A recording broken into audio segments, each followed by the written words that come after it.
Tenemos como tema cálculos estequiometría, balance de ecuaciones por descomposición de iones. Para nosotros descomponer esta ecuación, cada fórmula de compuesto en iones, vemos que en la primera parte el cloro, hay dos cloros, por tanto será la carga del zinc más 2. Como tenemos dos cloro, entonces hay un solo zinc. Por tanto, la carga del zinc del cloro va a ser -1.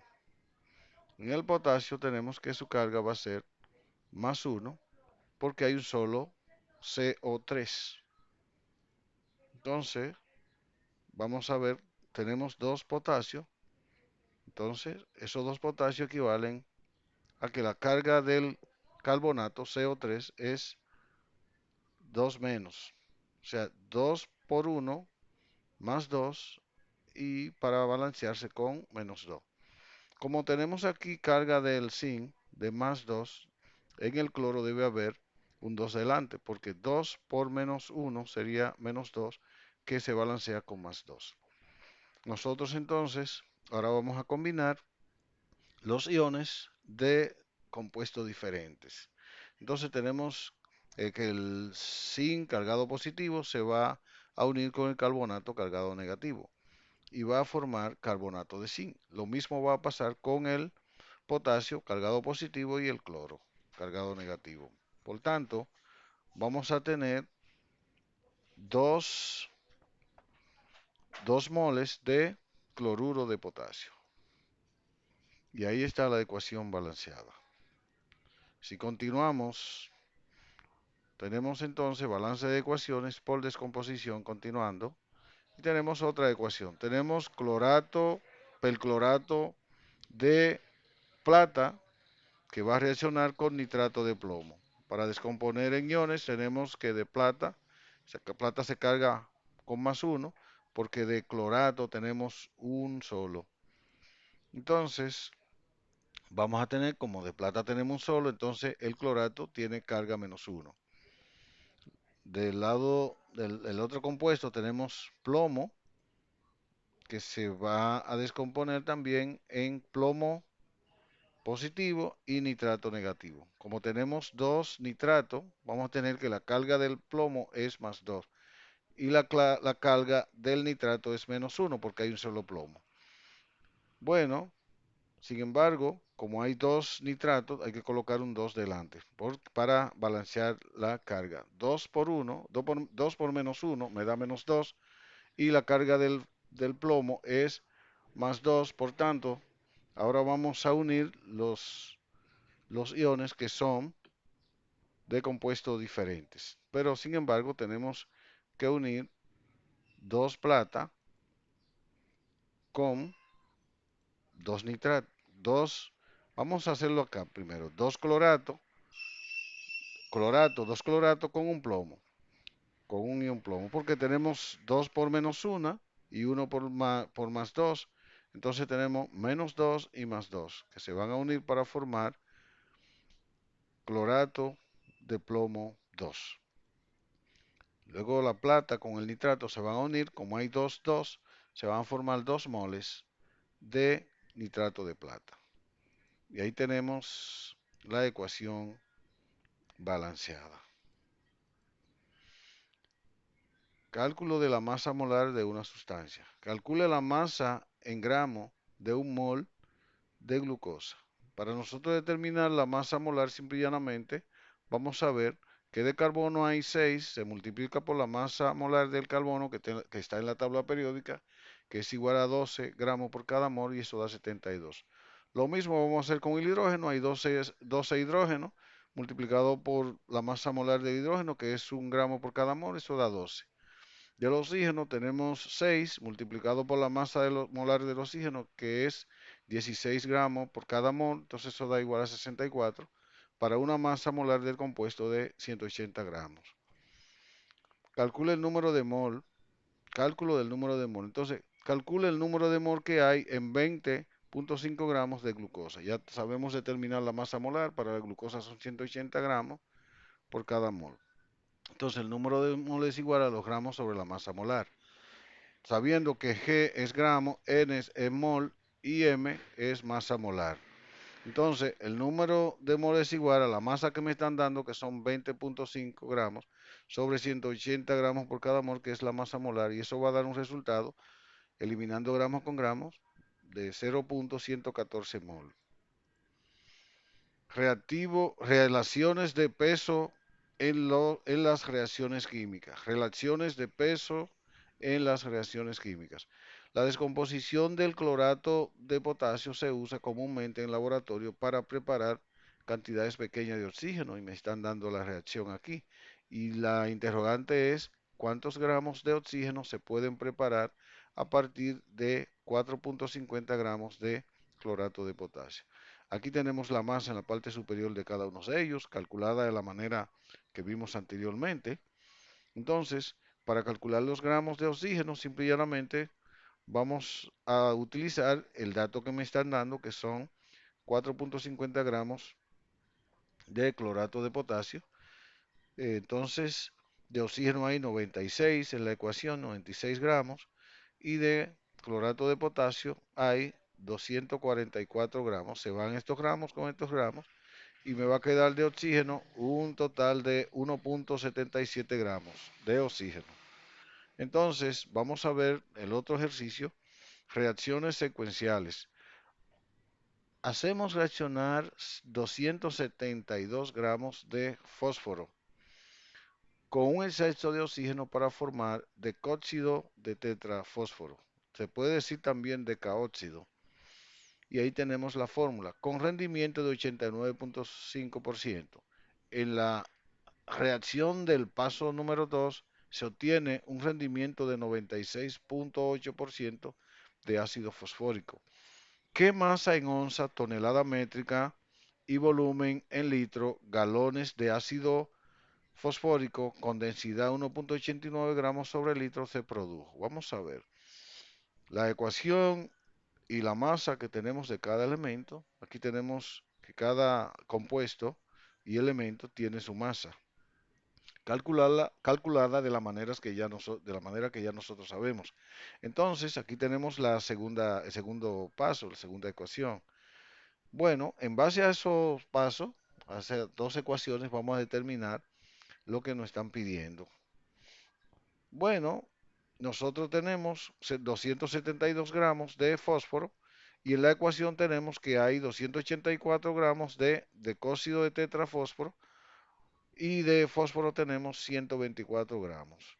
Se va a ir gramos de fósforo con gramos de fósforo y vamos a tener un resultado, ya que como está al 90, al 89.5%, entonces decimos que en 100 gramos de cóxido de tetrafósforo hay 89.5. Y entonces vamos a tener que los términos que son semejantes y están opuestos se eliminan para tener un resultado de 558 gramos de decóxido de tetrafósforo. Continuamos y vamos a ver ahora los gramos de ácido fosfórico que se van a obtener con los datos que tenemos de decóxido de tetrafósforo, que son 558. Entonces, en la ecuación tenemos 392 gramos de ácido fosfórico y hay 284 de decóxido de tetrafósforo. Y vamos entonces con un rendimiento de 98, 96, escúchenme, 0.8%. Entonces, cuando hacemos la operación, hacemos los cálculos, eso arroja un resultado de 746 gramos de ácido fosfórico. Continuamos.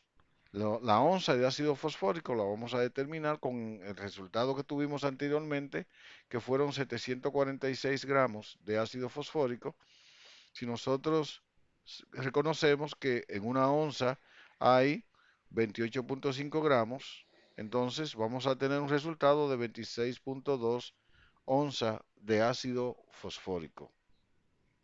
Continuando, vamos a determinar la tonelada métrica de ácido fosfórico con las onzas que nos dio el resultado anterior. Entonces podemos determinar la tonelada métrica, sabiendo que en una libra hay 16 onzas y también que en una tonelada métrica hay 2.205 libras.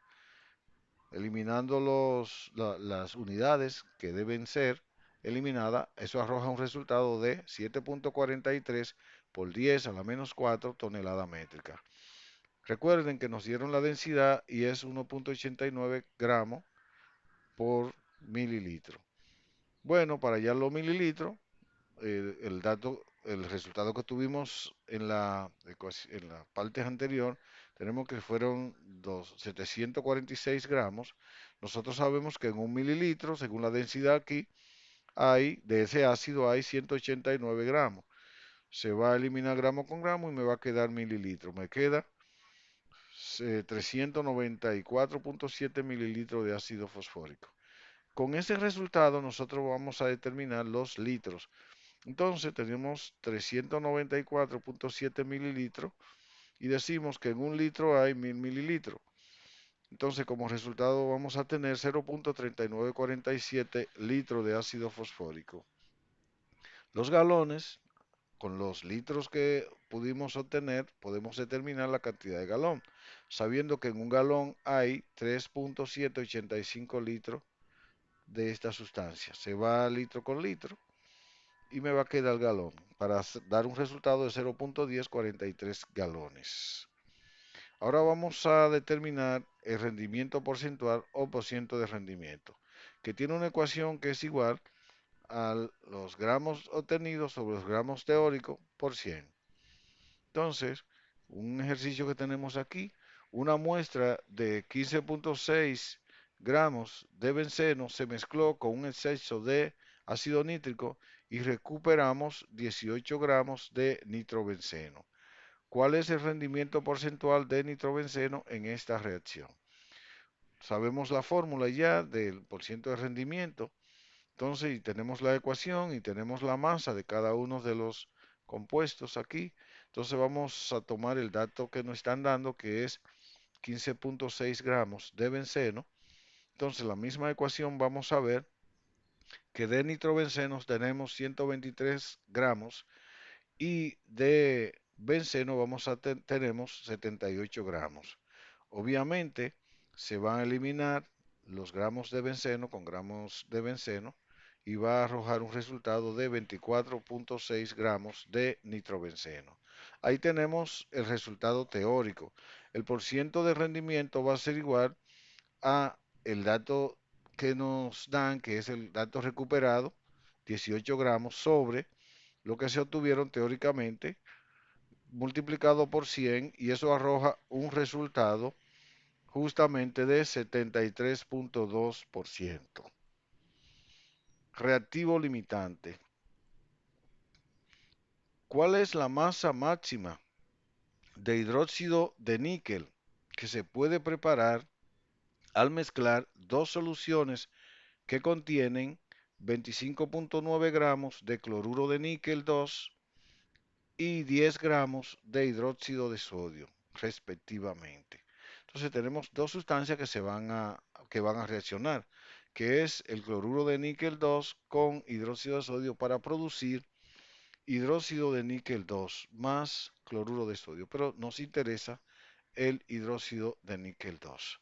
Ahora bien, de estas dos sustancias va a haber una que va a ser el reactivo limitante y va a haber otra que va a quedar como sobrante.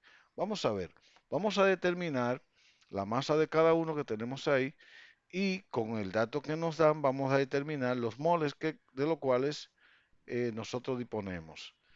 Entonces, en un mol de cloruro de níquel 2 hay una masa de 129.0 gramos. Entonces, se va a ir gramo con gramo y me va a dar como resultado 0.200 mol de cloruro de níquel 2. Los moles de hidróxido de sodio, de los cuales tenemos, en un mol de hidróxido de sodio tenemos una masa de 40.0 gramos. Obviamente, los gramos de hidróxido de sodio se van con gramos de hidróxido de sodio y tenemos 0.250 moles de hidróxido de sodio. Si hacemos una relación de molar, de los moles, decimos entonces que si dividimos 0.250 mol de hidróxido de sodio sobre 0.200 de cloruro de níquel 2, eso arroja un resultado igual a una relación 1.25 con 1. O sea que de hidróxido de sodio deben haber 1.25 por cada mol de cloruro de níquel. Sin embargo, en la reacción dice que deben haber 2 de hidróxido por cada mol de cloruro de níquel. Por tanto, aquí el reactivo limitante justamente es el hidróxido de sodio. O sea que tenemos como reactivo limitante el hidróxido de sodio. Con los datos del hidróxido de sodio, nosotros vamos a calcular la masa de hidróxido de níquel 2 que nos están pidiendo, ya que tenemos cloruro de níquel 2 sobrante. Entonces, ¿qué vamos a tener? Colocamos la masa del níquel, de hidróxido de níquel 2, que son 93 gramos, que es lo que nos están pidiendo, la masa de hidróxido de níquel 2, sobre la cantidad de gramos de hidróxido de sodio que tenemos en la ecuación, que son 80, y gramo de hidróxido de sodio se va a ir con gramo de hidróxido de sodio para tener un resultado de 11.6 gramos de hidróxido de níquel 2. Continuamos. Una muestra de 50 gramos de carbonato de calcio se deja reaccionar con 35 gramos de ácido fosfórico. ¿Cuántos gramos de fosfato de calcio pueden producirse? Identifique el reactivo limitante, calcule la cantidad de reactivo en exceso al final de la reacción. Tenemos como siempre la reacción con la masa de cada uno de los compuestos. Y entonces vamos a ver, y tenemos 50 gramos de carbonato de calcio. Vamos a ver con cuántos moles de carbonato de calcio nosotros disponemos. ¿Cuántos moles disponemos? Entonces, eso obviamente ese resultado da igual a 0.500 moles de carbonato de calcio. De ácido fosfórico, como son 35 gramos, vamos a llevarlo a mol y decimos que en un mol de ácido fosfórico hay 98 gramos. Y eso arroja un resultado de 0.357 moles de ácido fosfórico. Con una relación molar sabemos cuál será el reactivo limitante. Tenemos 500 de 0.500 mol de carbonato de calcio y lo dividimos entre 0.357 mol de ácido fosfórico. Eso da un resultado de 1.4 por cada mol. 1.4 mol de carbonato de calcio por cada mol de ácido fosfórico. Sin embargo, tenemos 3 de carbonato de calcio por cada 2 moles de ácido fosfórico. Si dividimos 3 entre 2, eso da que debe ser 1.5 de carbonato de calcio por cada mol de ácido fosfórico. Por tanto, el reactivo limitante que tenemos aquí es el carbonato de calcio. Con el dato del carbonato de calcio, que son 50 gramos, nosotros vamos a determinar entonces la cantidad de fosfato de calcio que se forman. De la reacción, en la ecuación tenemos 310 gramos de fosfato de calcio y de carbonato de calcio tenemos 300. Cuando nosotros hacemos ese producto, esa multiplicación, y lo dividimos, o sea, 50 por 310 sobre 300, eso arroja un resultado de 155.0 gramos de fosfato de calcio. Entonces, queremos saber cuántos gramos se usaron de ácido fosfórico. Entonces, obviamente de calcio tuvimos 50 gramos de carbonato de calcio.